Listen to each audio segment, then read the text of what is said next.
Folks, today I'm talking to the real breadwinner of Oak Lawn, and no, I'm not being cutesy. George is the co-owner of the Ancestral Oven, an artisan bakery built from passion and persistence. We're diving into what it takes to turn a love for bread into a full-time business, the highs, lows, and everything in between. If you're thinking about starting your own thing, this is for you.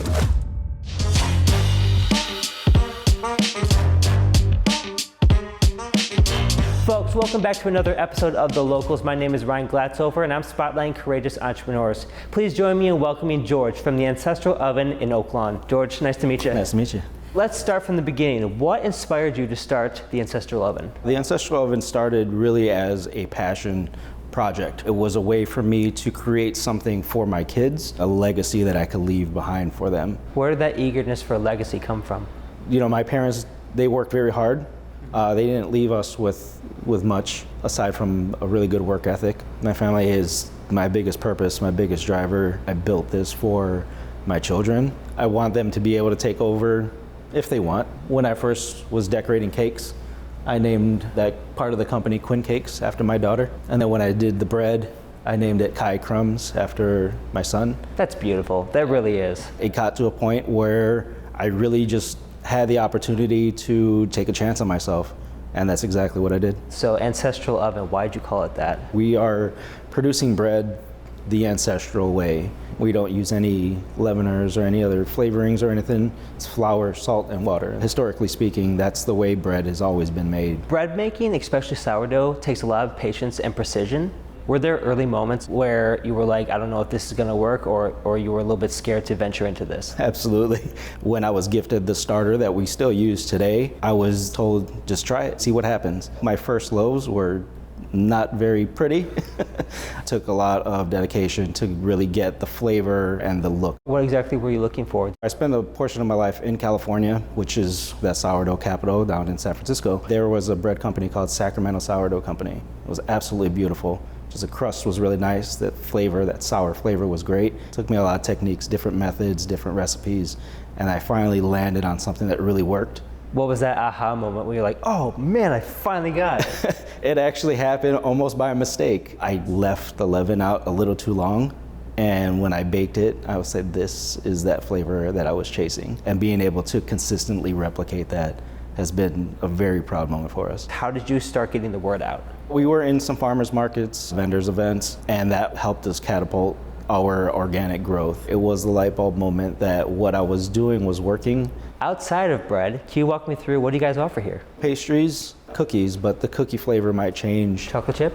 We have a Mexican chocolate chip. Okay, Yeah, I'm in. We use real Mexican chocolate. There's a culture behind it, and we want to celebrate that. What is the most popular item on the menu? Our breakfast sandwich, bacon, egg, and cheese. Made on sourdough bread? Made on our sourdough bread, absolutely. I come from a culinary teaching background. We just actually started teaching classes. Do you want to see how we can shape a loaf? Sure, let's give it a shot. All right, folks, so we are in the kitchen right now, and George is going to show me how to shape some bread, and hopefully I don't screw this up.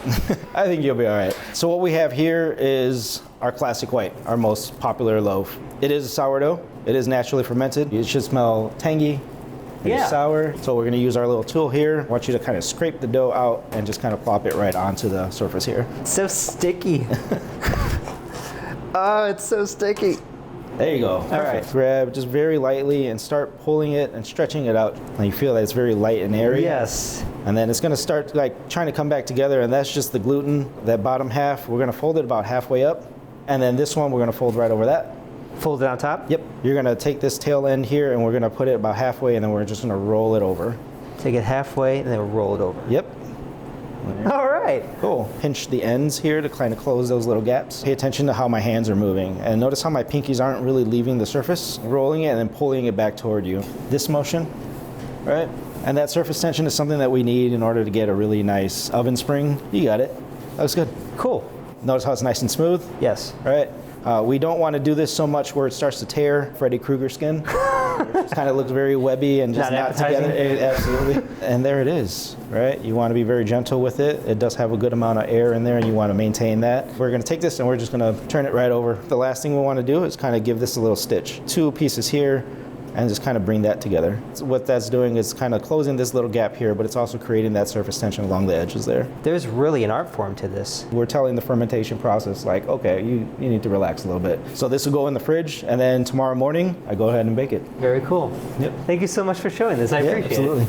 How did you find this space in Oak Lawn? Were you considering other locations? We realized that this actually used to be a bakery and a kitchen, so it was very cookie cutter. One of those godsend moments where it's like, hey, here's the bone. My wife and I we put pen to paper.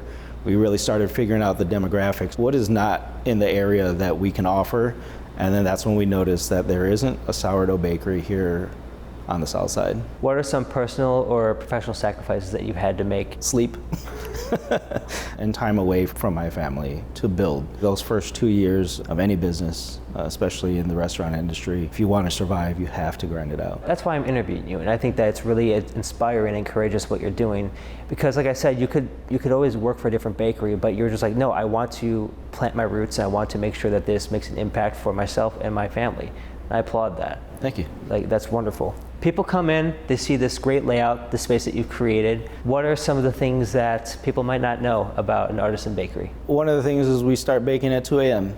That sucks. Yeah. You can't really fake your way out of it being an artisan baker. Like, people know that you spent time on it. They can see it, they can taste it, keeping up with trends, see what's working, see what's not working. You have to be able to stay relevant. What is a current trend in the artisan space, if there is one? I know that sourdough is trending since the pandemic. Home bakers started just making their own bread. People started realizing the health benefits. What would you say has been one of the biggest mistakes that you've made so far, and what has it taught you, and how have you pivoted accordingly? Leaning into a lot of that self-doubt. It's very difficult. It is very difficult. It takes a lot of practice and building that confidence. I'm creating a product that I want people to like. I also have learned scalability, not biting off more than I can chew.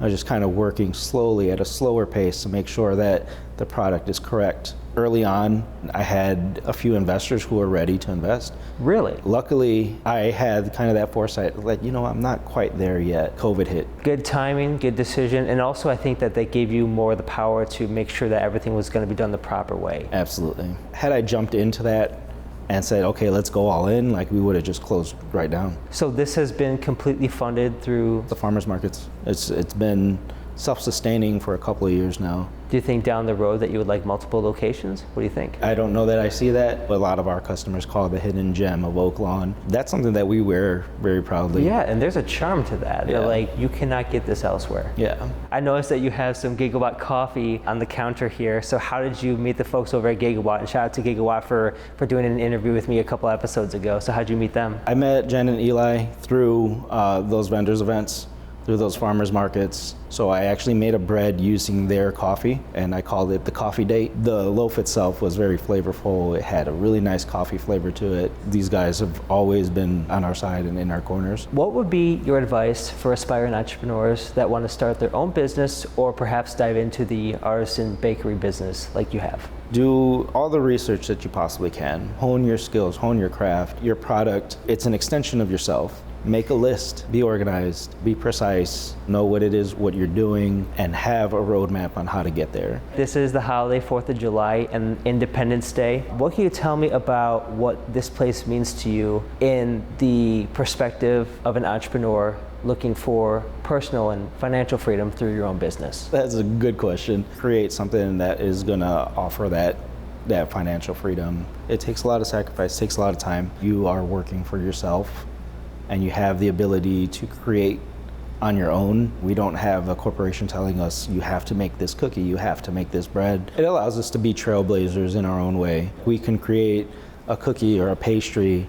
using a lot of different techniques and different cultural flavors, and then we'll bring something together that maybe hasn't been done before. What has the Oak Lawn community meant to you? They have been so supportive. The mayor of Oak Lawn, he dubbed us Oak Lawn's first sourdough bakery and cafe during our ribbon cutting. Look at you go. Yeah, we wear that so very proudly. We're so proud to be here. So if people want to drop by, try some of your products, how can they find you? 4616 West 103rd Street in Oak Lawn.